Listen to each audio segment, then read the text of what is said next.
Assalamualaikum warahmatullahi wabarakatuh. Kita ketemu lagi untuk pertemuan pertama. Ibu sebelum mengajarkan atau bertemu dengan kalian akan Ibu perkenalkan diri. Nama Ibu Sri Rahayu, jadi panggilannya Bu Sri saja ya. Pada semester ini Ibu akan mengajarkan mata pelajaran Bahasa Indonesia, khususnya untuk kelas 12 IPA semuanya dan kelas 12 IPS 1. Kenapa pada materi ini, semester ini, Ibu lebih mementingkan ke pembelajaran surat lamaran kerja, karena ini Ibu anggap sangat penting karena kalian kan sekarang sudah kelas 12. Sebentar lagi, tinggal beberapa bulan lagi kalian akan lulus, insya Allah. Nah, setelah lulus, paling tidak kalian membutuhkan dokumen ini, yaitu untuk melamar kerja. Adapun materi yang Ibu anggap esensial di kelas 12 dalam pembelajaran daring ini, yaitu yang pertama berkaitan dengan surat lamaran kerja.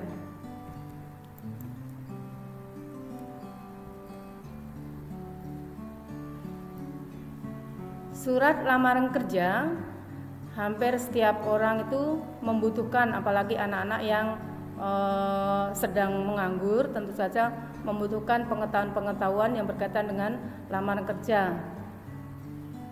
Pengertian surat lamaran kerja: surat lamaran pekerjaan adalah surat dari seseorang yang memerlukan pekerjaan kepada orang atau pejabat yang dapat memberikan pekerjaan atau jabatan. Melalui surat lamaran, pelamar meminta agar ia diberi pekerjaan. Surat lamaran pekerjaan biasanya bersifat formal atau resmi. Misalnya surat untuk melamar pekerjaan, menjadi karyawan, ataupun jabatan tertentu sesuai dengan iklan yang ditawarkan. Dalam hal ini, pelamar dalam surat lamarannya perlu menyebutkan sumber lamaran tersebut pada alinea atau paragraf pembuka. Jika lamaran itu tidak berdasarkan pada suatu sumber, tentu tidak diperlukan penyebutan sumber pada alinea pembuka.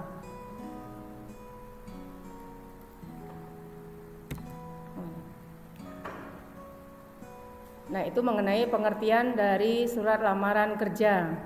Adapun dalam surat lamaran pekerjaan ada jenis-jenis yang harus kalian ketahui.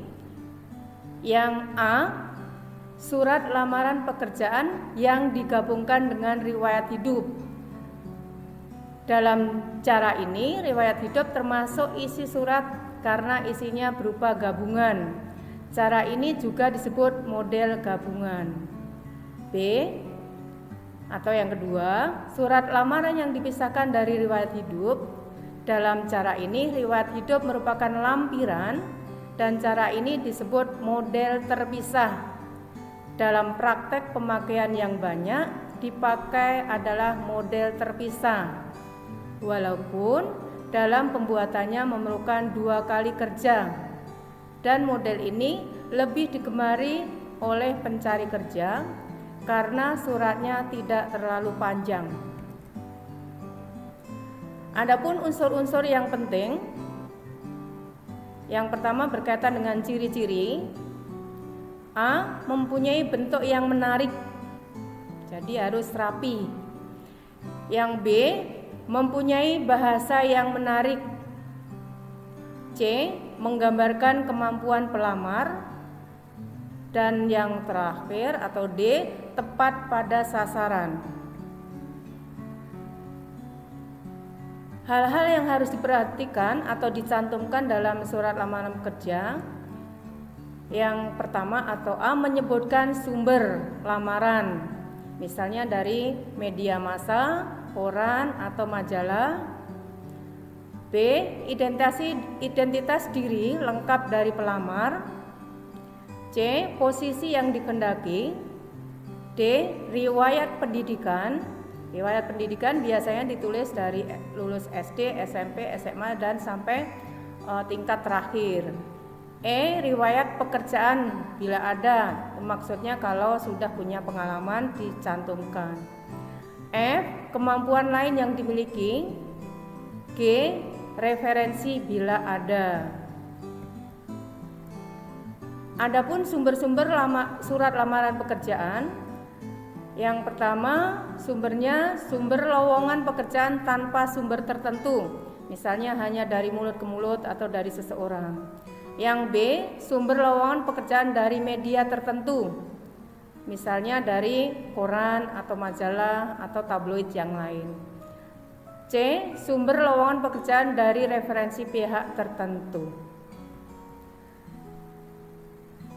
Selanjutnya adalah bagian-bagian dalam surat lamaran kerja. Jadi dalam membuat surat lamaran kerja harus memuat atau mempunyai bagian-bagian. 1. Tempat dan tanggal pembuatan surat lamaran. 2. Hal atau perihal. Perihal tentu saja untuk permohonan kerja. 3. Lampiran berkas. 4. Alamat yang dituju harus jelas. 5. Salam pembuka, misalnya menggunakan salam assalamualaikum atau selamat siang, atau misalnya salam sejahtera dan lain-lain. 6. Isi surat yang bisa dibagi menjadi 4 bagian. Adapun bagiannya adalah pembuka, isi surat, daftar lampiran, dan paragraf penutup. Poin yang ketujuh adalah salam penutup. Yang kedelapan, nama terang pelamar dan tanda tangan. Selanjutnya, cara membuat surat lamaran kerja yang baik dan benar. Jadi harus memperhatikan 1. Gunakan bahasa yang baik dan benar. Pergunakan bahasa yang formal, karena surat lamaran kerja termasuk surat resmi. Jangan menggunakan bahasa yang tidak patut dalam pembuatan surat resmi, atau misalnya menggunakan bahasa gaul. Nah, itu tidak boleh. Jadi harus bahasanya yang formal. Formal itu maksudnya seperti yang kita gunakan di lingkungan sekolah. Yang kedua, tulislah kalimat yang singkat, padat, dan jelas.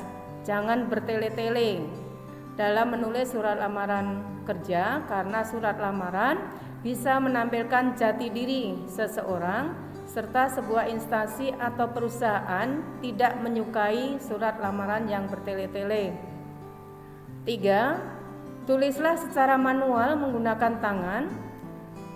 Penulisan surat lamaran kerja secara manual lebih disukai perusahaan, karena melalui tulisan tangan bisa dinilai bagaimana pribadi seseorang.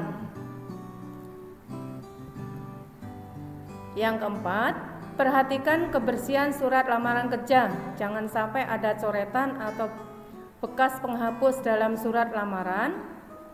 Jika salah menulis, lebih baik tulis ulang di kertas baru. Jangan menggunakan stip untuk menghapus. 5.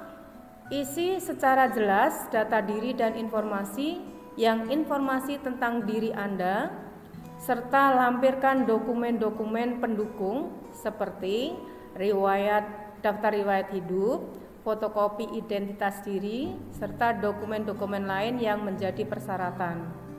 6. Jika Anda mempunyai sertifikat pendukung yang bisa menambah nilai plus untuk diri Anda, jangan ragu untuk melampirkannya.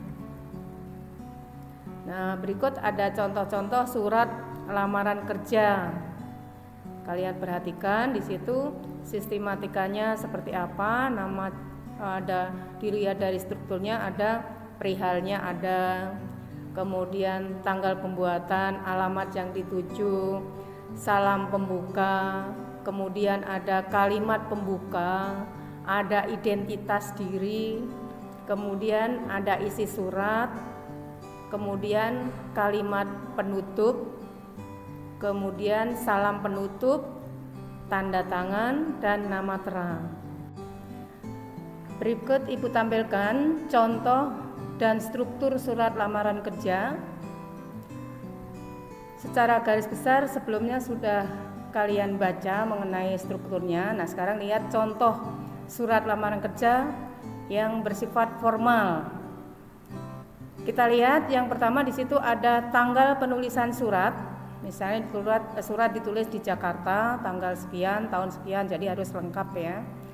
Yang kedua, alamat yang dituju. Alamat itu kepada siapa surat ditujukan. Setelah itu ada salam pembuka bukan paragraf ya. Jadi dengan hormat itu merupakan salam pembuka. Baru kemudian kita beralih ke kalimat pembuka. Kalimat pasti lebih dari satu kalimat ya. Jadi jangan hanya satu kalimat saja tapi bentuknya panjang, tapi harus simple. Yang berikutnya setelah kalimat pembuka kita ke kalimat isi. Nah, di sini biasanya terurai keinginan kalian melamar kerja itu ingin menduduki posisi apa. Setelah kalimat isi, berikutnya adalah kalimat penutup. Kalau di awal itu ada kalimat pembuka, tentu saja diakhiri dengan kalimat penutup. Begitu juga dengan diawali dengan salam pembuka.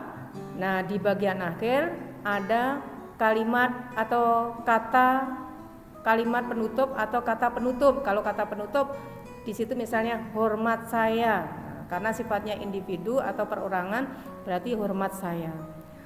Setelah itu baru ada unsur yang lain yaitu tanda tangan dan nama lengkap penulis surat. Jadi ini perlu tanda tangan penulis itu harus jelas, penulisnya jelas. Kalau tidak ada tanda tangan dan nama lengkap atau penulis surat berarti merupakan surat seperti surat kaleng.